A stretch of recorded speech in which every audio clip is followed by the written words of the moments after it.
Добар ден. И по 20 години, откако почна да функционира вториот пензиски столб, во јавноста се уште има многу отворени прашања. Да подсетиме, во него задолжително членуваат сите оние што се вработени од 1 јануари 2003 година, но можат да им се приклучат и други граѓани, други вработени. Со мене во студиото е Дарко Саздов, член на Советот на експерти на Агенцијата за супервизија на капитално-финансиско пензиско осигурување, позната како МАПАС, а во овој разговор ќе зборуваме токму за вториот столб. Ова се време на новогодишни празници, меѓутоа едно едукативно видео мислам дека ќе предизвика големо влијание. Господине Саздов, разговорот ќе го почнам со еден хипотетичен пример, што ми го кажа еден мој колега, поточно ми постави прашање од кој што бев инспирирана да ве повикам да разговараме за вториот столб. Вака, тој вели кога ќе ги добијам извештаите, нели секоја година констатирам дека имам повеќе пари, хипотетично имам сега 1.000.000 денари, додека се пензионирам може ќе стигнам до 2 милиони. И сега одам во пензија, земам дел нели од државниот фонд за ПИО, дел од овој вториот столб. Но што кога ќе се потрошат моите 2 милиони денари? Јас до тогаш ќе вложувам, потоа само ќе земам. Што се случува тогаш? Добро прашање, да одговориме и на од тој аспект за вториот столб или капитално финансирано пензиско осигурување. Вака, кога е формиран системот, како што знаете, се состои од 3 столба. Така што првиот столб е генерацијска солидарност, вториот и третиот се капитално финансирано пензиско осигурување. Така што хипотетички може да имате исплати од трите пензиски фонда, ако имате уплатено и во доброволното пензиско осигурување. Идејата е, првиот столб е оној што е на генерацијска солидарност, а вториот и третиот е врз основа на уплатите на придонесите и врз основа на инвестирањето на средствата на... Кога ќе се исполнат условите за пензионирање, односно 62 и 64 годишна возраст, 62 за жени и 64 години за мажи, треба секој член да се обрати прво до фондот на ПИО да го извести дека исполнува услови за пензија, дека исполнува услови за старосна пензија и оттаму ќе добијат решение дека точно ги исполнувате и колкав ви е износот на средства. Со таа информација можете да дојдете или да не дојдете во вториот пензиски столб. Тоа значи дека условот за 62 и 64 е како можност, но секој член во вториот столб може да го одложи своето барање за пензија од втор столб до 67 годишна возраст. Тоа е на доброволна основа. Тоа треба членот да ги следи како се развиваат одредени финансиски ситуации во актуелни и може да одлучи, за тоа е поставен така законот, бидејќи овдека се работи за финансиско инвестирање на средствата и може да одлучи и да го одложи во одреден период. Кога ќе одлучи дека сака да ги земе и тие средства, се обраќа до пензиското друштво, каде што прават проекција, односно пензиското друштво каде што е член го добива барањето и има обврска да се обрати кај другите две пензиски друштва кои работат во системот и од сите три да добие понуда за износот што го има вашиот колега. Значи, друштвото каде што е член има обврска да се обрати до сите три и врз основа на неговиот износ да даде понуда за програмирани повлекувања. Тоа го прават, значи, на неговиот износ се прави проекција на 10 и на 20 години и се определува колку би била пензијата врз основа на таблиците за смртност и каматните стапки кои согласно пресметка, актуерска пресметка, колку ќе бидат средствата за исплата на пензија. Идејата е до сега 50% да се зема од ПИО и се надам тие милиони колку што ќе ги има на 62 и 64 колегата, ќе му бидат доволни за доживување на тие средства. За доживување за зимање на пензија. Што во случај кога нема кога ќе ги испразни овие. Иако избере 10 години, а живее 20. 20. Така. Овие проекции се за 20 години. И се дела, тој износ се прави врз основа на одредени критериуми актуарски, се пресметува, тој износ се дели прво на тие 20 години, а после тие 20 години па на 12 месеци. И врз основа на тие понуди што ќе ги добие, членот одлучува од кое пензиско друштво ќе земе пензија. Во случај, во најидеален случај, во најлош случај, еве да речеме најлош случај, да ги испразни средствата, ќе продолжи да зима само од првиот пензиски столб, само тој износ колку што е согласно заменската стапка. Значи, вообичаено се пресметува на 20 години. Да, 10 и 20. Но секоја година се прави повторна проекција на износите. И ако одлучиш... Бидејќи тие средства меѓувреме се инвестираат. Така, јасно. Бидејќи финансиските пазари па може да ги оплодат дополнително. Па повеќе пари остануваат и така цело време мора да се прави повторна проекција. И додека се празни, значи тие постепено, за жал, износот се празни. Значи, за разлика од првиот столб, каде што е врз основа на дефинирани придонеси, така е законската регулатива, каде што генерацијска солидарност, тековните вработени плаќаат за тековните пензионери, кај таму е дефинирана пензијата. Така е системот на принципот на функционирање. Однапред се знае врз основа на вашите плати и врз основа на стажот колку ви е. Овдека е врз основа на вашите уплати, колку порано сте влегле во системот, колку во текот на времето ви растела својата плата. Така што вашата индивидуална сметка колку повеќе, но во одредени ситуации може да биде и многу повисока таа пензија од вториот столб во однос на првиот столб.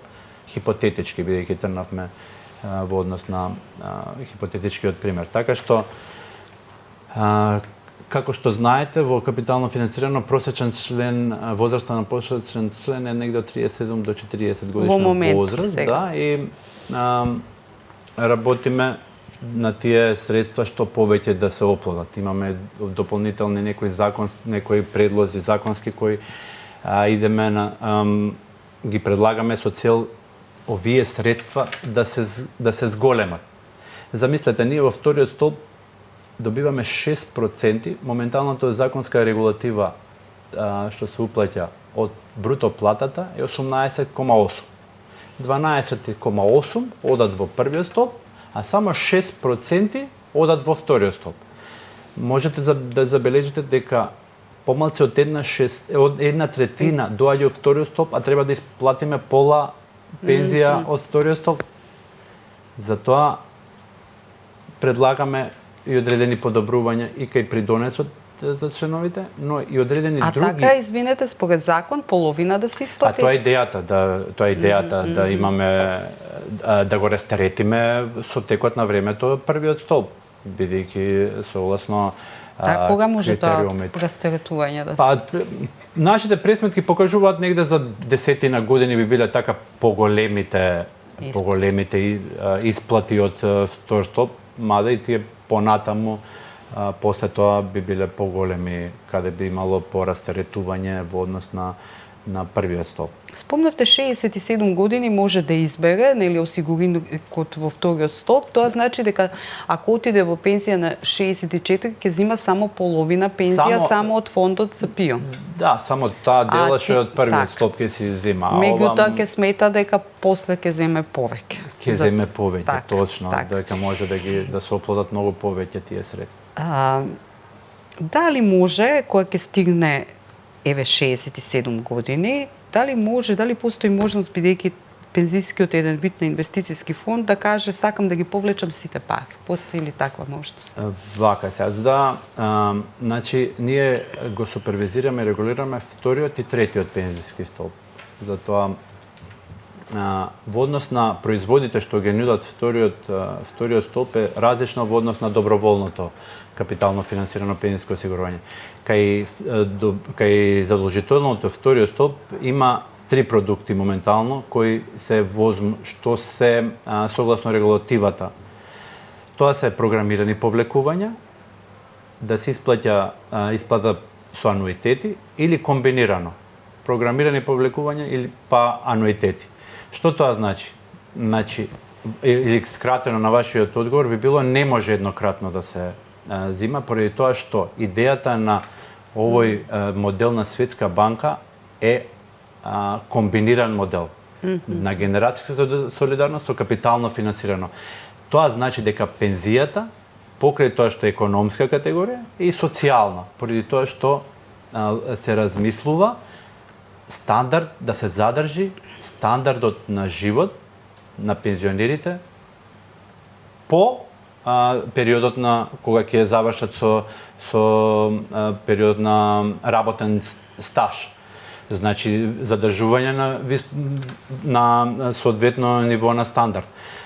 Што значи тоа? Секој кога ќе ги добие наједнаш парите, законодавецот размислува дека веднаш би ги потрошил. Вака преку програмирани повлекувања, тие се како едноставно акумулиран износ на пензија кој има за цел да го задржи стандардот на живот на пензионерот како што бил за време на работниот век.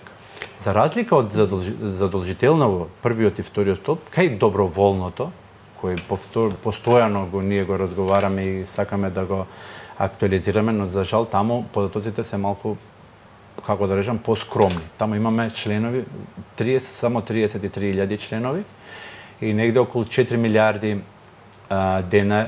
денари, што е негде околу 66 милиони евра. Тука можноста за исплата е можна 10 години пред исполнување законските услови за старосна пензија, односно на 52 и 54 годишна возраст, 52 за жени и 54 за мажи.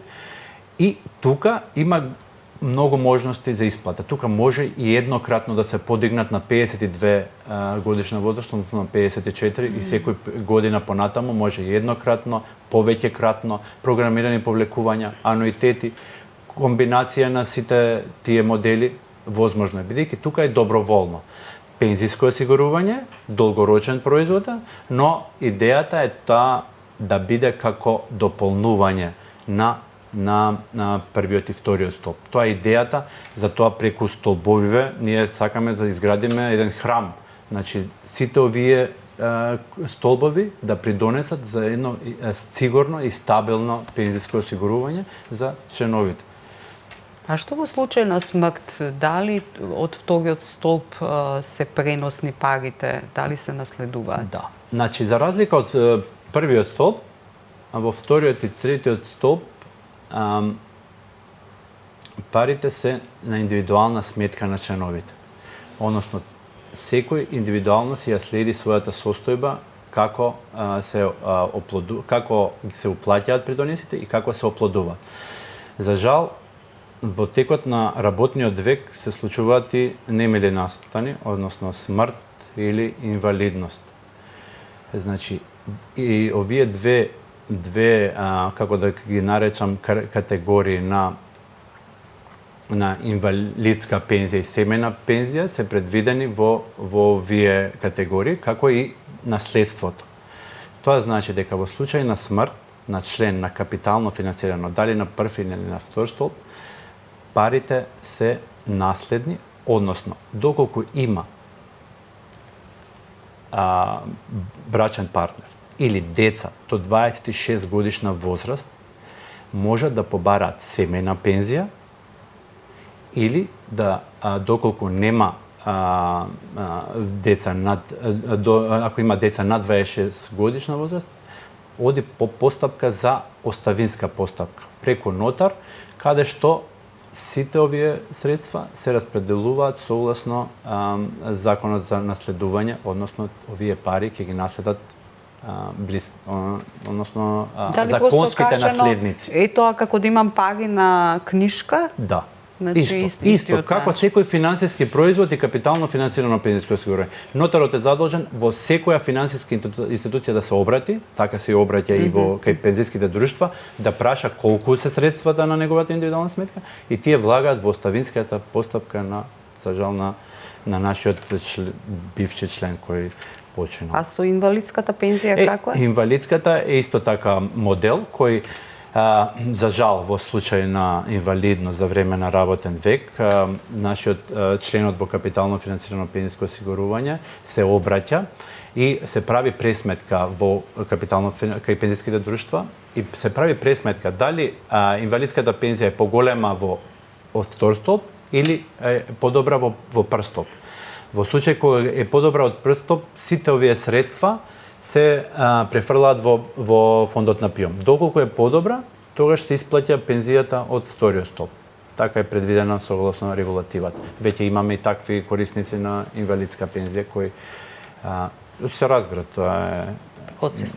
Дали имате некои пресметки направено или согледување, веројатно имате, дали сега тие што се веќе членови на вториот столб, кога не би имало постоел ваков модел, би бил само стариот со еден државен столб, дали сега имаат нешто бенефит во однос на време кој ќе се пензионира? Дали имате такви проценти? Дали ќе им биде подобро? Па за тоа работиме, за да биде подобар. Значи веќе кога пред 20 години, веќе системот функционира 20 години, кога државата влегла во така наречена пазарна економија, собственичката структура е веќе значајна, како да кажам, капиталната вредност е подигната. Така што формирањето на ваков модел на Светска банка треба да даде подобри резултати од она што би било како модел од минатото. Затоа што многу ризици, како од демографски аспект, така и од економски развојот на капитал, видовме дека подобар модел е овој на тростолбен систем.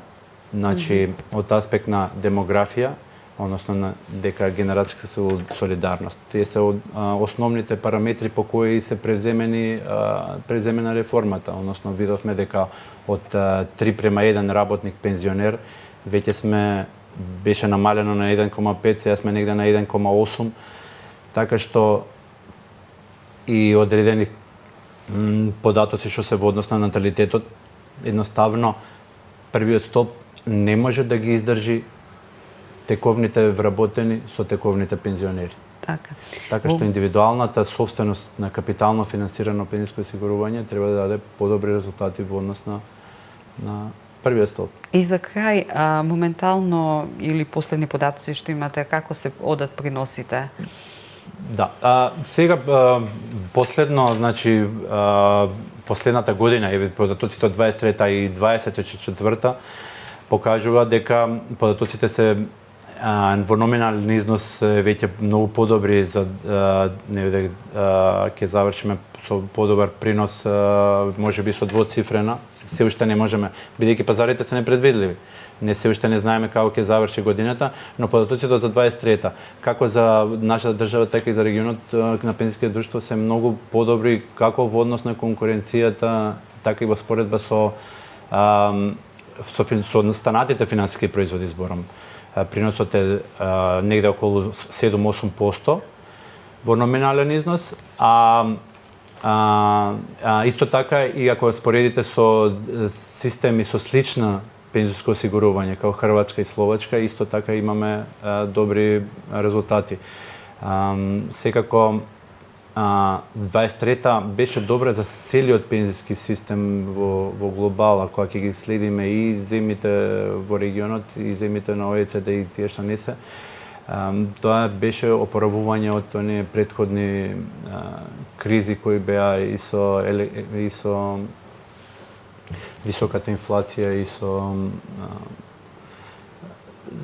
војните што ги зафатија и несигурните политички ситуации на меѓународните пазари. Господине Саздови, благодарам што денеска бевте со нас, а ние продолжуваме со нашата програма. Благодарам.